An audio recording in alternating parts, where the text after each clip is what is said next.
रतलाम के आलोट में कृषि दवाई दुकानों पर मिल रही नकली दवाइयों को लेकर आलोट के स्वराज एक्सप्रेस चैनल के रिपोर्टर राकेश मेवाड़ा द्वारा नकली दवाई की खबर चलाई गई थी, जिसको लेकर कृषि विस्तार अधिकारी मोकला गए थे, क्योंकि सांसद एवं पूर्व विधायक द्वारा उन्हें एक समीक्षा बैठक में लताड़ लगाई गई थी। इसी कारण से आवेश में आकर कृषि विस्तार अधिकारी द्वारा स्वराज एक्सप्रेस चैनल के पत्रकार राकेश मेवाड़ा को जान से मारने वे घर तक बिकवाली की जैसी धमकी दे डाली। इसी को लेकर आज किसान संघ अध्यक्ष भूपेंद्र सिंह सोलंकी व आलोट विधायक मनोज चावला खुलकर पत्रकारों के समर्थन में आगे आए। वे भ्रष्ट अधिकारी के खिलाफ कार्यवाही करने का आश्वासन दिया। फिक्स हो गया था। तो सर आप भूपेंद्र सिंह जी बोल रहे हैं, भारतीय किसान संघ अध्यक्ष? हाँ, भारतीय किसान संघ से भूपेंद्र सिंह सोलंकी बोल रहा हूँ। सर मेरा सीधा सवाल ये है आपके कि आपके आलोट तहसील में पत्रकारों पर अन्याय हो रहा है। सर पत्रकारों जान माल की धमकी दी जा रही है और आप खुल के पत्रकारों समर्थन में खुल के सामने आए हैं, विधायक मनोज चावला, और आप तो इसके बारे में आप क्या कहना चाहेंगे? उस अधिकारी पर क्या कार्रवाई कराएंगे? धनपाल सिंह जी तोमर जी ने पत्रकार राकेश मेवाड़ा को जान से मारने की धमकी दी गई है। देखो, जो अपना आलोट तहसील में जो नया अधिकारी आया है तोमर धनपाल सिंह करके जी, हाँ, उनका रवैया अच्छा नहीं है किसानों के प्रति जी। और जब किसानों ने बात करी फोन लगाकर, आलोट में तो आते नहीं है वो जी। और जब किसानों ने बात करी, मैंने खुद ने फोन लगाकर बात करी तो उन्होंने असंतुष्ट जवाब दिया किसानों को। जी।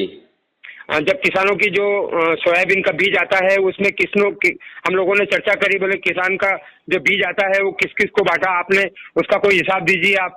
तो कोई हिसाब नहीं दे पाए अभी तक हम लोगों को। जी। और दूसरा ये कि जो आपके जो अनिल जी फिरोजिया ये जो है ना आपके सांसद जी और जितेंद्र जी गहलोत, इन्होंने फोन लगाकर बुलाया भी सही, सूक्ष्म बैठक रखी थी नगर पालिका में आलोट में, तो वो उस बैठक में भी शामिल नहीं हुए। और पत्रकार ने फोन लगाकर पूछा, चर्चा हुई तो उन्होंने फोन लगाकर असंतुष्ट जवाब दिया। और उसके बाद में फिर दादागिरी से बात कर रहा है अधिकारी के तेरे को जान से मारने की धमकी दे रहा है। तो ये कोई तरीका होता है क्या? किसान के साथ में गलत हो रहा है, किसान नकली दवाई मिल रही है बाजार में और उसकी शिकायत नहीं करेगा तो फिर कौन सुनेगा हमारी? सर मेरा सीधा सवाल ये है आपसे कि अभी कुछ दिन पहले 13 अगस्त लगभग को ताल कृषि हिंदुस्तान कृषि सेवा केंद्र पर नकली दवाइयाँ पाई गई थी और कोराजन की नकली दवाएं पाई गई। कोराजन कंपनी के कर्मचारियों द्वारा ही केस बनाया गया था और दवाएं पकड़ी गई थी और ताल थाने उसकी एफआईआर दर्ज भी हुई थी दुकानदार के खिलाफ। तो सर मेरा कहने का मतलब ये है कि ऐसी खबर, जब मीडिया चौथा स्तंभ होता है देश का, मीडिया ऐसी खबरों का उजागर करता है, ऐसे भ्रष्ट अधिकारियों के खिलाफ खबरें चलाता है, तो मीडिया वाले को आए दिन ऐसी धमकी मिल रही है। नहीं तो ये सही बात है आप जो कह रहे हैं। मैं भी गया हूँ ताल में, वो बिल्कुल नकली दवाई दे रहे हैं। जो आपके ताल में जो कृषि दवाई देते हैं वो नकली दवाई दे रहा है। और ये अधिकारी का जो इनका रवैया रहता है, ये रवैया सही नहीं है, क्योंकि ये भ्रष्ट है और ये तरीका इनका सही नहीं है। किसानों को गलत दवाई मिली और दवाई छाटने से फसल खराब हो गई, फसल पीली पड़ गई, उसमें फसल में फली नहीं आ रही है। वो दवाई के कारण बहुत किसानों को नुकसान हुआ है। इसका नुकसान कौन भरेगा? सर दूसरा सवाल यह है कि इस बात को लेकर पत्रकार को जान से मारने की धमकी दी गई, इस बात को लेकर आप कहां तक जाएंगे और क्या पत्रकार समर्थन में आप क्या करेंगे? हम पत्रकार के समर्थन में आगे ऊपर तक बात करेंगे, कृषि मंत्री से बात करेंगे, और अगर अब बात यहाँ तक नहीं हुई तो हम रोड जाम करेंगे। और इस अधिकारी को आलोट में हम यहाँ हमको कोई जरूरत नहीं है ऐसे अधिकारी की। आपको पत्रकारों के द्वारा ज्ञापन दिया गया है, इस पर क्या आपका एक्शन है?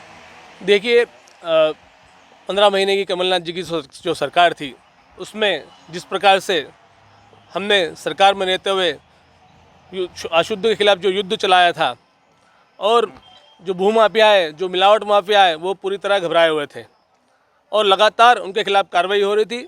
लेकिन पिछले 3-4 महीनों में जब से भारतीय जनता पार्टी की सरकार आई है, उससे इन मिलावट माफियाओं के हौसले बुलंद हुए हैं। उससे पूरी तरह नुकसान आम जनता को है। आज नकली दवाइयाँ बाज़ार में मिल रही है, उससे नुकसान हमारे किसान साथियों को है। कई किसानों की फसलें खराब हो चुकी है।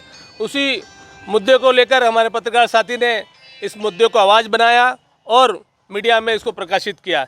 आज देखिए आप अधिकारियों को किस तरह हौसले बुलंद हैं, वो किस तरह पत्रकारों से बात कर रहे हैं, किस तरह गुंडागर्दी पे उतारू हो गए हैं।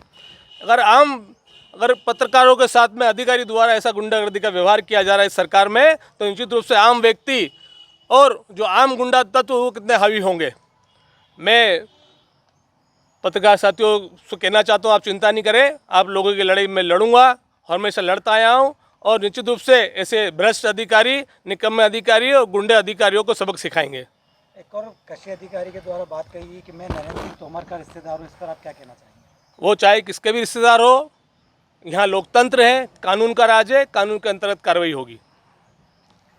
आखिर क्या कारण रहा कि आज किसान संघ को ज्ञापन देना पड़ा? आलोट तहसील में भारतीय किसान संघ और राजनीतिक संगठन के माध्यम से हमको सूचना मिली कि आज हम लोगों ने आलोट तहसील में किसानों के साथ नकली दवाई बेचने वालों को और यहाँ पे कृषि विभाग अधिकारी जो तोमर करके आया है नया, वो आलोट में 4 महीने से आए हैं, 4 दिन नहीं आया अभी तक आलोट में। जब हमने तलाश करी कृषि विभाग में, अभी तक हमने उसका चेहरा नहीं देखा है। और उसकी गुंडागिर्दी वो क्या बताता है किसानों को, हमारे कार्यकर्ता को, पत्रकार महोदय को बोलता है कि तेरी दादागिरी निकाल दूंगा। वो गलतफहमी दूर कर ले, कंधा से कंधा मिलाकर हम कार्यकर्ता आज आलोट तहसील में एसडीएम साहब को ज्ञापन देंगे और हमारे किसानों को नकली दवाई जो मिल रही है उससे किसानों को नुकसान हो रहा है फसल का, वो फसल का मुआवजा और फसल का जो नुकसान हुआ है वो कौन देगा, कौन जवाबदार। इसलिए आप सबसे आज किसान संघ से निवेदन करता हूं कि आज हम सब तहसील में जाकर ज्ञापन दिया जा रहा है। आलोट से पूर्णचंद सेन की रिपोर्ट।